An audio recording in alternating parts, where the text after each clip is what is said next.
Oi, pessoal! Hoje a gente mergulha direto lá em 1 Samuel, capítulo 15. É uma passagem, olha, bem intensa. Intensa mesmo. Começa com o profeta Samuel chegando para o rei Saul com uma mensagem de Deus, né? Sobre os amalequitas. Exato. E relembra aquele ataque antigo deles a Israel, lá na época do Êxodo.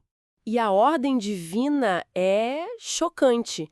Destruição total, sem exceção. Ok, vamos dar uma olhada nisso mais de perto. É. E essa ordem de destruição total, o herém, como era conhecido, era muito específica. Não era só ganhar uma batalha, sabe? Não mesmo. Era para eliminar tudo. Homens, mulheres, crianças, até os bebês. E não só pessoas. Todos os animais também. Bois, ovelhas, camelos, jumentos.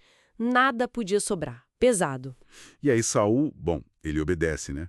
Pelo menos no começo. Ele junta um exército enorme. Sim, ele mobiliza as tropas e parte para cima dos amalequitas, numa área bem grande, de Avilá até Sur. Mas logo de cara tem um detalhe interessante, né? Ele poupa os queneus. Isso.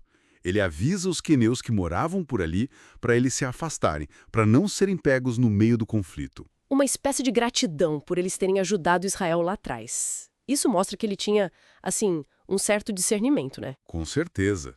E é justamente por isso que a desobediência dele depois fica tão gritante, porque ele falha exatamente no ponto crucial da ordem. Como assim? Olha o contraste. A ordem era destruir tudo, mas Saul e os soldados prendem Agag, o rei dos amalequitas. Vivo. Ah, já começou a complicar aí. E não para por aí. Eles olham para o rebanho e pensam, poxa, mas essas ovelhas, esses bois, são os melhores. E decidem poupar o melhor do gado. Só destroem o que eles acham que não vale nada. O desprezível e fraco, como diz o texto. Exatamente. O que é fascinante aqui é como isso vai totalmente contra a instrução divina recebida.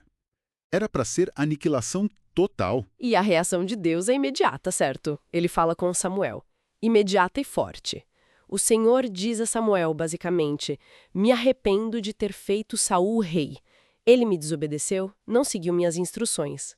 Nossa. E Samuel fica como? Arrasado. A Bíblia diz que ele clamou ao Senhor a noite toda. Depois ele vai confrontar Saul.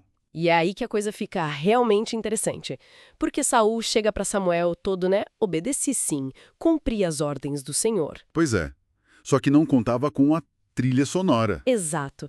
Samuel pergunta na lata. Então, que barulho é esse de ovelha balindo e boi mugindo que eu tô ouvindo? Checkmate, né? Totalmente.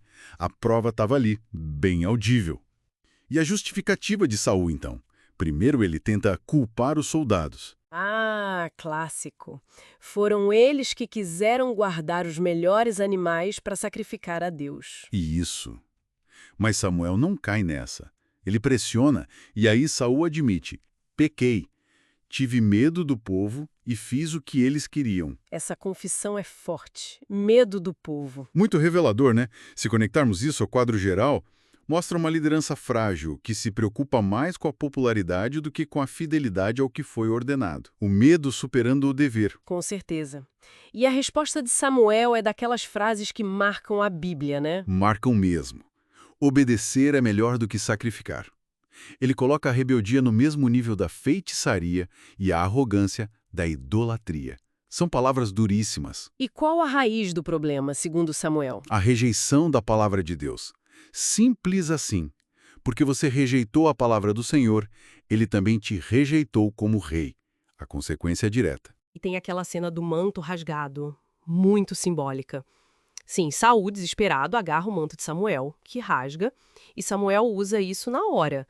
Assim como você rasgou o meu manto, hoje o Senhor rasgou de você o reino de Israel, e profetiza que o reino vai para outro, um vizinho melhor.